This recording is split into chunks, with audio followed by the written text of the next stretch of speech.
In this episode of Serious About Tech, we have part one of the cell phone carrier series and the T-Mobile and Sprint merger. What does it mean for you?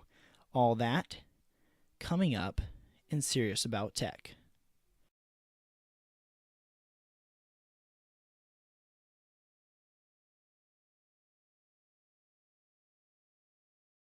Hello and welcome to episode 8 of Serious About Tech. I am your host, Zachary Webb. Today, I have the first part of a series about cell phone carriers. They're becoming a big thing as smartphones are becoming a bigger thing as we use them more as computers and less of telephones. So this is part one. We're going to talk about the recent changes, some of the different recent changes. The most recent change, I think, that I've seen, and especially with this recent trend of unlimited data. There's been some new plans going on with that, with the different carriers bringing out unlimited data for your smartphone as more people just do stuff on their smartphone. As they travel around, they do stuff with their smartphone. So the first thing here is the State of Mobile Networks USA of January 2018 by OpenSignal. This is just a news item which you will be able to get in the show notes for this episode, where OpenSignal, who has apps for the App Store and on Google Play, they test the networks through crowdsourcing. So all people download the app, and then they test everything from their users. This time they had almost 6 million measurements, 237,213 test devices, and it's from October 1st to December 30th, 2017. So because of the unlimited data plans that Verizon and AT&T had, now their speeds go down because a lot of these new unlimited plans either throttle you down to a certain speed or they give you a certain amount of high-speed data and then you go down to 2G speeds. Even though you're not on their 2G network, it isn't like they kick you down onto their 2G network, but you have 2G speeds. So AT&T and Verizon's data speeds, their 4G speeds, have been falling because of more people on their unlimited data plan, and more people have the data speeds that are less. But T-Mobile, of course, they have been getting higher and higher because T-Mobile, they are a relatively new player to this market, but they have been growing with leaps and bounds for the past years. And they have the fastest average 4G data speeds. So they got all of the awards because they have awards in certain categories: download speed 4G, download speed 3G, download speed overall, and then latency in 4G and 3G, and also availability in 4G. T-Mobile won all the awards except for the latency in 4G, where AT&T has brought their latency down a lot. Sprint has also, their data speeds have been going up, whereas they used to be very far down, but their data speeds have been coming up, and we have another story about them later on in the episode. But in this unlimited plan thing, a lot of the main carriers have been bringing out unlimited data plans. Verizon and AT&T did get rid of theirs for a little bit, but they're back. And Sprint actually has some very good prices for unlimited data plan for a family. People in this modern age, people stream a bunch of video, they stream audio, they stream all kinds of stuff onto their phones. So you might need more data, whereas before you might have only used 500 megs on your old smartphone. Nowadays people use gigabyte after gigabyte. They just use it on all the stuff that they do, and people are spending less time on Wi-Fi. There is prepaid or postpaid data plans a lot, and the unlimited plans, the most competitive ones with unlimited would be T-Mobile and Sprint. T-Mobile with T-Mobile One, and Sprint with their new Sprint Unlimited or Sprint Unlimited Freedom, where they actually have, I have heard that they have this new promotion running until 2019 of 4 unlimited lines for $100 a month. So it's built more for families who want 4 lines unlimited. So that's actually a pretty good deal. I'm sure it goes up, but Sprint, who has less coverage and will be covering coverage, pun intended, in a later part of the series.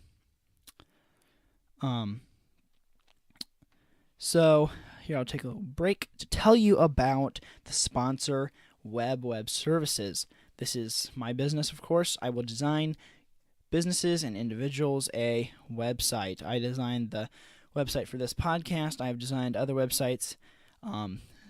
You can contact me by going to seriousobouttech.com/WWS. That's seriousobouttech.com/WWS, and use a promo code podcast10. That's PODCAST 10 for 10% off, and I will be glad to work with you on a website. And then also we have this news story that just came out about Sprint and T-Mobile finally coming together to build the new T-Mobile. It's basically T-Mobile buying out Sprint for $26 billion.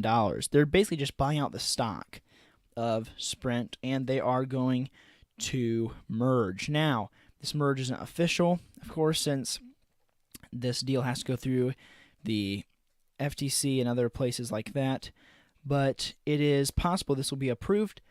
Now, this doesn't mean that automatically Sprint and T-Mobile will be the same place tomorrow. It will probably take a year or two for them to actually get to a point where you see them as one big company. But combining them, one of the reasons they want to combine is they think they can do good at the new 5G. We'll be covering more of 5G, what 5G is, in a later part of the series. But they think they can do the new 5G technology, the next generation of a cell phone service, so that more people can have cell phone service. And that's also one of the things that this merger would do, is that T-Mobile and Sprint combining gives them more coverage. Now, inherently, they have different technologies. T-Mobile and Sprint with T-Mobile having GSM networks and Sprint having CDMA networks, and thus some of their phones are not compatible with the other one. But they do have this roaming agreement, I have heard, too. A roaming agreement where users on the one network can roam to the other network. Roaming basically means they will go over to the other network, use the bands that they're capable of, and they won't charge for that. So that'll be good for the customers. And now, is this going to be good for all consumers? Well, there's some people who say the prices are going to go up, but we don't know that yet. That's just what some people say. The prices may go up or they may not go up. This may bring more competition, as it will bring one big carrier into the picture, or it could bring less competition because there will only be one other carrier instead of the two that there were before. We will see if they keep the competitive pricing and the competitive speeds and all that up. Hopefully that will, so that will be good for consumers. So just keep looking forward to the next parts of this part series of the cell phone carriers that I will be doing here on Serious About Tech. Hopefully I can get those out with more information about cell phone carriers as smartphones become more prevalent in today's technological society. Okay. Thanks for listening. If you want to comment on the show notes, just go to seriousobouttech.com/8. seriousobouttech.com/8. You can find us on iTunes or Apple Podcasts by going to seriousobouttech.com/Apple Podcasts. And you can subscribe on Stitcher, TuneIn, Android, all going to seriousobouttech.com/subscribe. There should be a bunch of subscribe options there, all for your pleasure. I hope that you will listen again. I thank you for listening, and remember the sponsor, Webco at seriousobouttech.com/WWS. If you want to support us on Patreon, just go to seriousobouttech.com/support, and you can give 1, 5, 15, 20, how much ever you want to give to support me. That would really encourage me. Thank you for listening. I hope you will visit the website and listen again to the next one. Thanks for listening.